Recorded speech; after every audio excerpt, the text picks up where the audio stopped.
It is not the pertaining power that shifts you, but rather how you use that power to shift and bring up a change in your life. I want to ask you, how many of you here have power?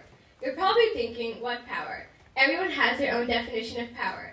It could be physical strength to wrestle someone and win, like John Cena, or it could, if you ask a small kid, they'd probably say superheroes, with the extraordinary superpowers to catch the bad guy. Other references to power could be have control over property or land, or even control over the people and public. Above all these definitions, we all can agree that power is the possession of control, authority, or influence over other things. We all think that power belongs to the one superior to us. We don't realize the power that comes just from being who we are and shapes and molds our lives through everyday experiences. In general, power comes from the Latin word potere, which means to be able to.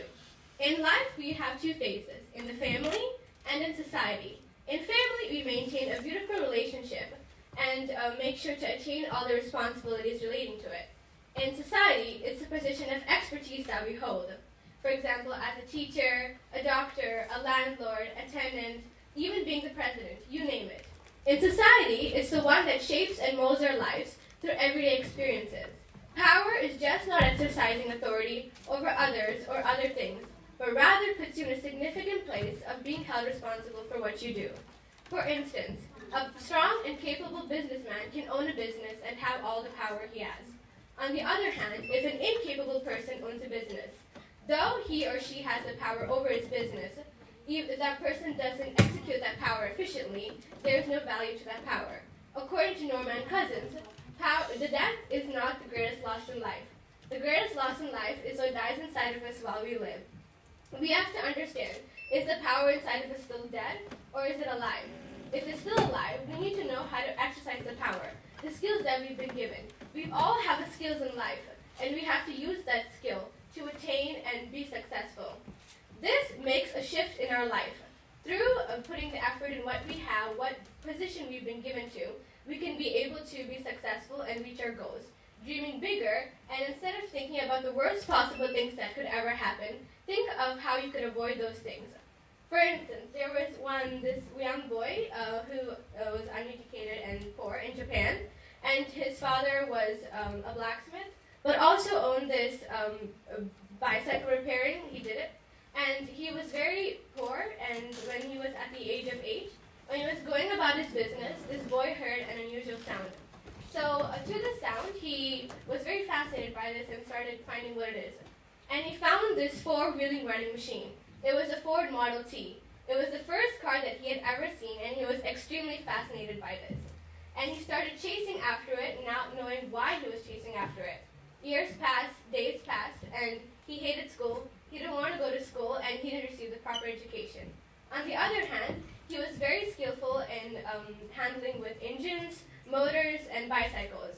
So at the age of 15, he got hired at the Art Shokai, which was an industrial automobile servicing company, and he went there first.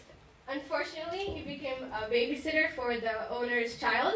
The only thing that kept him there was the fact of going back home and having the shame of being unsuccessful.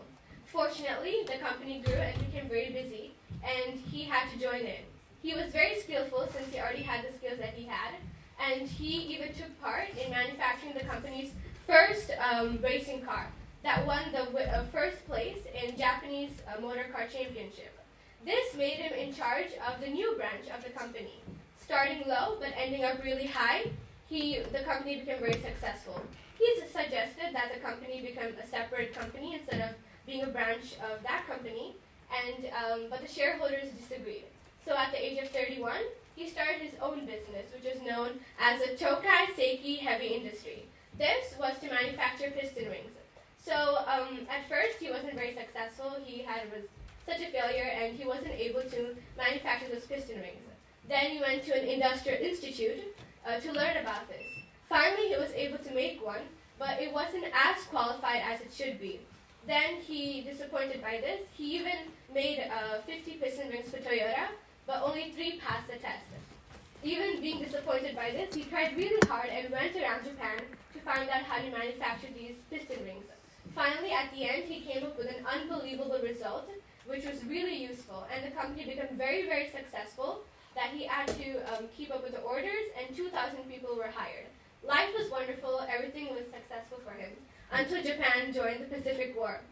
The company started to decrease, and the employees were getting away because many were drafted for the war. Even the Ministry of Munitions took control of this company, and Toyota had 45% of this company. And he, becoming from president, became from the senior managing director of the company. So you can see how he had a float at that time. In 1944, there was a huge bomb blast to the company because of the war, and even getting more worse, in 1945, there was a Nankai earthquake which completely left the company in shatters. He was disappointed by this, and whatever was left, he sold it to the rest of Toyota for 450,000 yen. And he took that year off for a break.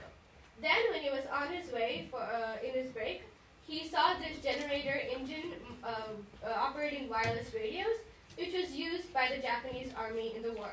He thought of how he could use this motor onto a bike, and he started a technical research company.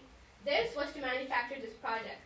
Successfully, with his partners of 12 people, he was able to manufacture the first motorbike, even manufacturing the first Super Cub, and he was very successful, and his company became very successful in his life. So this man is Soichiro Honda, the company and founder of the Honda company, and continuing on with his life, he didn't stop there. He wanted to chase and accomplish the dream that he had been chasing after since he was 8, a bike, a car, an automobile. Many people told him to stop there and that it's enough. We already have enough of car companies in Japan such as Toyota and Nissan. But he didn't want to stop there. He wanted to accomplish his dream. So he manufactured a car and brought it to the racing industry, that even winning the Formula One Mexican Grand Prix of 1965. Though it was successful in the racing industry, it wasn't as qualified as it should be, for example, like Toyota and Nissan. So he worked so hard, and like how he did before for the motorbikes, and he was able to manufacture the company's first a successful car in the automobile industry, the Honda Civic. This man, being such a success, remains an inspiration to many. He changed his life, and he knew that what he was accomplished for. And now it's our turn to change our life. This, we can understand a few characteristics from him. He understood the power that he had. He understood the skills that he was capable of handling machines, engines, and motors. And he didn't stop there. He wanted to accomplish the dream that he had been chasing since he was 8, even though many people told him not to. So, since he changed his life, we should take a step too. It's not in 3 years, in 15 years, or in 1,000,000 years. But now is the time. Now the statement that I made at the beginning should make more sense now. It is not the pertaining power that shifts you, but rather how you use that power to shift and bring up a change in your life. You've been given the power, and use it wisely. And when you've changed your life, you can change the world too. Thank you so much.